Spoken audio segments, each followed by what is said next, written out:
Katika ukanda wa kusini mwa Tanzania kuna lango muhimu la biashara, lango linalounganisha nchi, kikanda na kimataifa. Hii ni bandari ya Mtwara, bandari inayochangia kwa kiasi kikubwa ukuaji wa uchumi ukanda wa kusini mwa Tanzania na ukanda mzima wa SADC.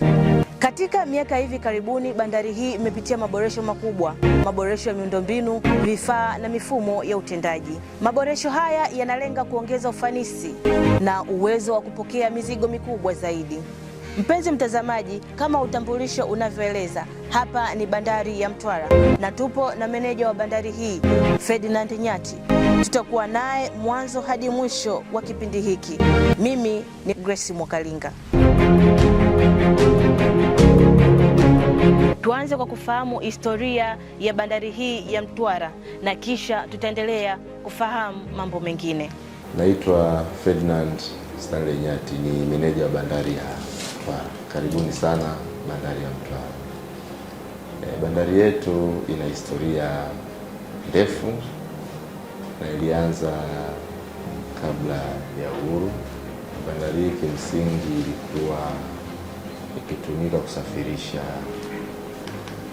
bidhaa zaidi za mazao, korosho, mihogo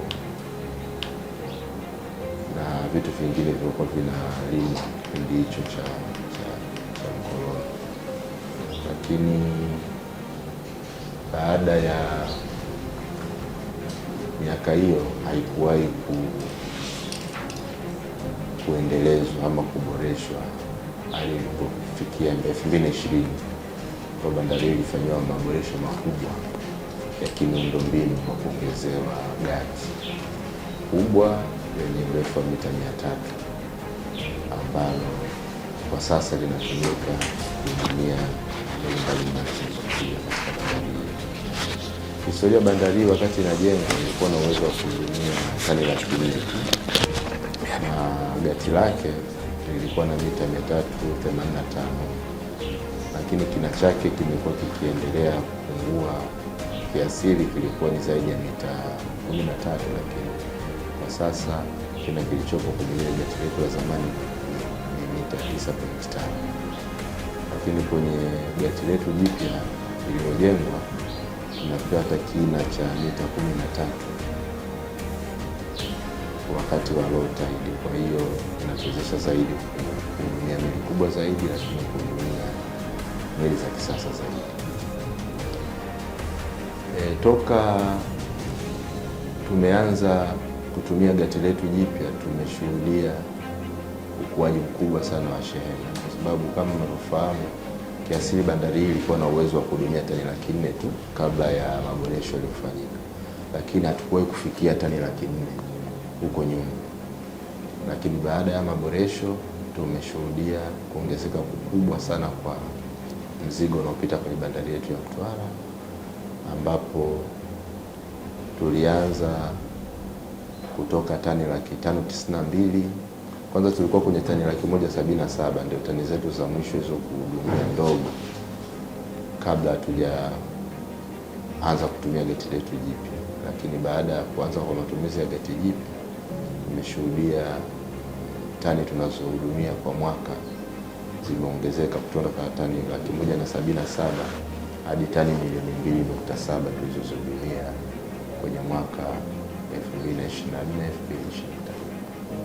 Kwa hiyo hayo ni maendeleo makubwa yaliyochochewa zaidi na maboresho yaliyofanyika ya miundombinu ya bandari ya Mtwara. Bandari ya Mtwara ina jumla ya hekta 2719, hekta zote za bandari ya Mtwara, ambapo bandari hii unaiona tuliopo sasa hivi tuko kwenye hekta 70 na kisiwa Mgao inajengwa kwenye hekta 25. Kwa hiyo unaweza ukaona takriban hekta 2600 zipo kwa ajili ya future developments. Kwa hiyo ni eneo ambalo inafaa kwa uwekezaji mkubwa wa viwanda, magati, lakini pia pamoja na eneo tengefu kwa ajili ya shughuli za kiuchumi, aita zile special economic zones, pamoja na vitu vinavyoambatana na special economic zones. sababu kama eneo tulilopo sasa hivi na ukubwa wake huu tunaona ni hekta 70. Hizo hekta 2600 ni eneo kubwa ambalo linatosheleza sana kufanya miradi mikubwa ambayo inaweza ikabadilisha kabisa uelekeo au uchumi katika maeneo haya ya kusini, sababu na uwezo wa kuweka viwanda vingi, unaweza ukajenga magati ya kutosha, una uwezo wa kufanya maboresho yoyote ambayo yatasaidia kuchochea zaidi shughuli za kiuchumi kama maeneo haya ya kusini pamoja na ushoroba wa kusini. Tumeshafahamu historia ya bandari ya Mtwara ambayo sifa yake kuu ni kuwa na kina cha asili, jambo ambalo linawezesha meli zenye uwezo wowote ziweze kutia nanga katika bandari ya Mtwara. Meneja, tueleze ni maboresho gani yamefanyika katika bandari hii ya Mtwara? Maboresho yaliyofanyika hayakuwa tu kwenye miundombinu yake, kwa maana ujenzi wa gati jipya. Kwa miaka takriban 5-4 kumekuwa na maboresho makubwa sana ya vifaa vya kuhudumia shehena. Tumeshuhudia ununuzi wa mitambo mikubwa ya kuhudumia shehena za makasha ambazo tunaziita ship to shore gantry cranes 2 ambazo zinahudumia kwenye gati letu jipya tulianza kulitumia Disemba 2020. Lakini pia tumeshuhudia kuongezeka kwa mashine zetu tunazoziita mobile cranes ambazo zenyewe zina uwezo, zina capacity mbalimbali, lakini zina uwezo wa kuhudumia tani 60 hadi tani 100. Lakini mashine hizi tunazo 5 katika bandari yetu hii ya Mtwara. Lakini tuna hizi mashine za kuhudumia mitambo ya kuhudumia makasha tunaziita reach takers za kutosha, tunazo 5. Lakini serikali kupitia mpango wa bajeti ulioelekezwa kwenye taasisi yetu zitaongezwa nyingine 4 kwa ajili ya bandari yetu ya Mtwara. Lakini tumeongezewa pia mitambo kama forklift kwa ajili ya kuhudumia shehena mbalimbali hususan cement.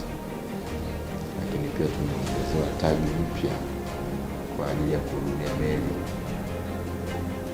mbalimbali zenye size mbalimbali. Tagi hii mpya ni ya kisasa na hiyo inatusaidia pia kuhakikisha kwamba meli zetu tunazihudumia kwa ufanisi zaidi katika bandari. Wakati tuko kwenye matumizi ya gati la zamani tu hatukuwahi kufikia tani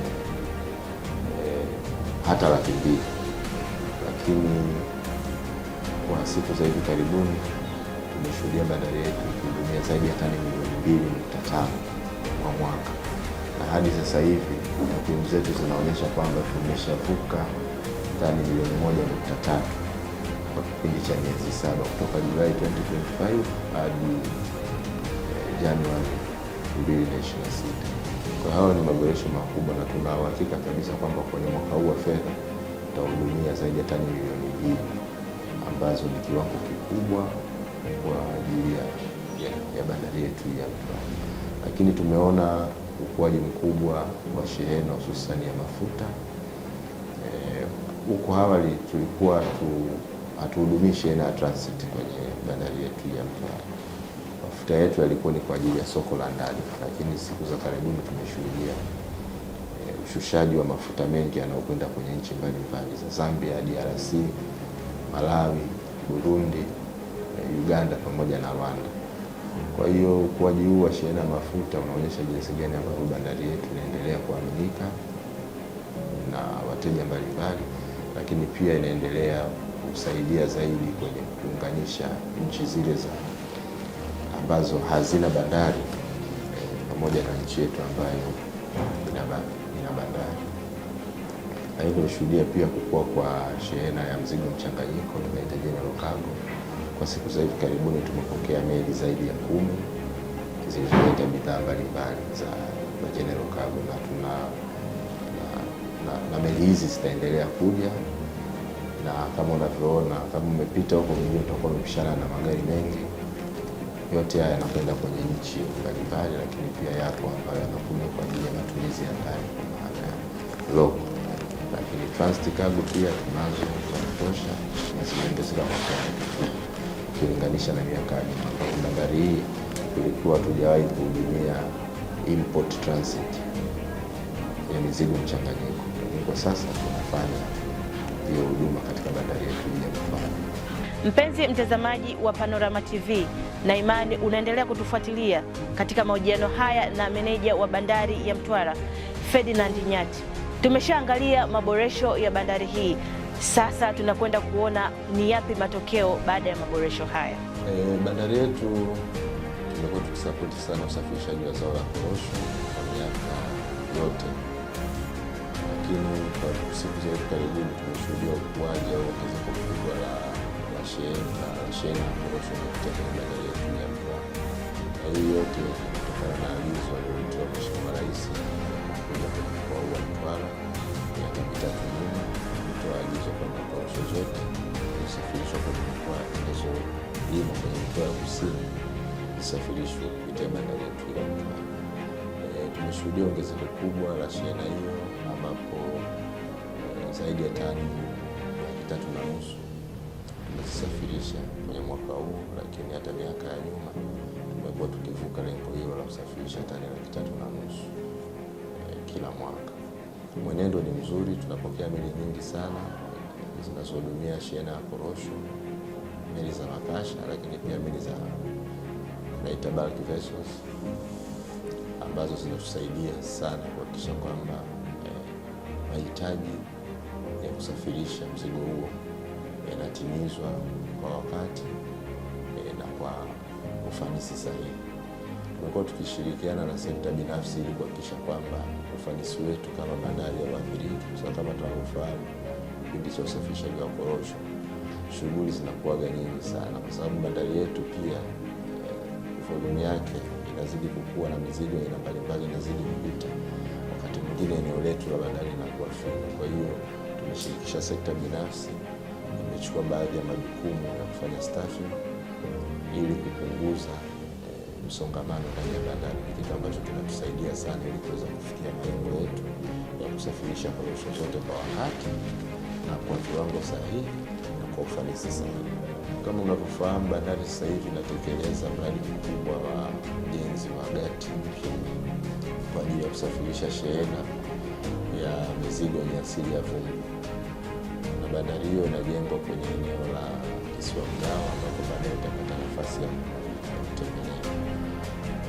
Bandari ile itachochea zaidi usafirishaji wa shehena zinazolimwa zinazopatikana katika mikoa ya Ruvuma, lakini pia Lindi pamoja na mikoa mingine ya karibu.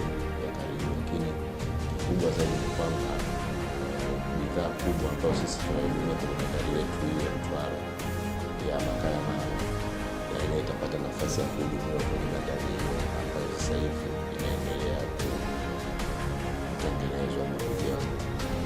Bandari hii kifupi itagharimu takriban $4.5.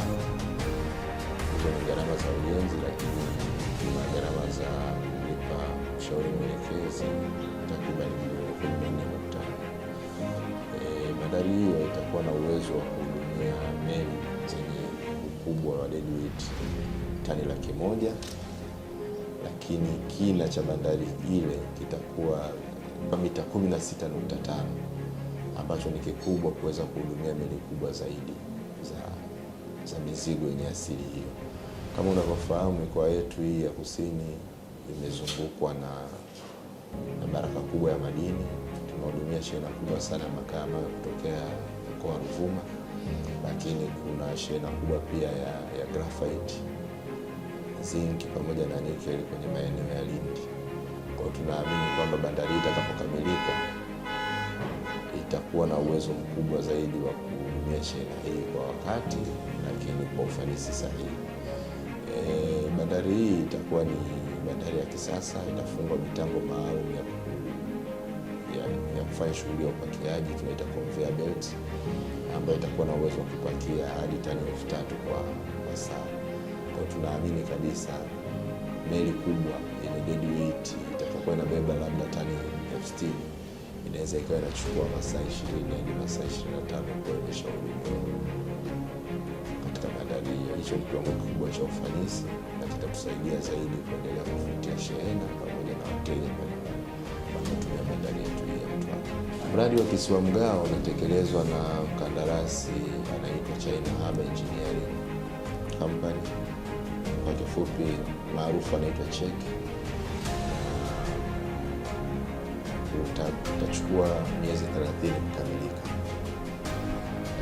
Toka mkandarasi alikabidhiwa site tarehe 7 mwezi wa kwanza mwaka 2025. Kwa utahesabu miezi 30 mbele ndipo ambapo mradi huu utakamilika. Mradi huu unatarajiwa kugharimu takriban bilioni 4.5. Hizo ni gharama za ujenzi, lakini pia kuna gharama za ushauri mwelekezi ambazo ni bilioni 14.4.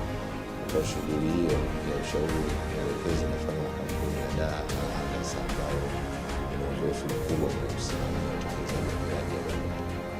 Mradi huu unatekelezwa kwa fedha za ndani ambazo serikali imezitoa kwa taasisi ili iweze kutekeleza mradi huu. Mpenzi mtazamaji wa Panorama TV, ni matumaini yangu umefuatilia mwanzo hadi mwisho wa mahojiano haya maalum na meneja wa bandari ya Mtwara Ferdinand Nyati.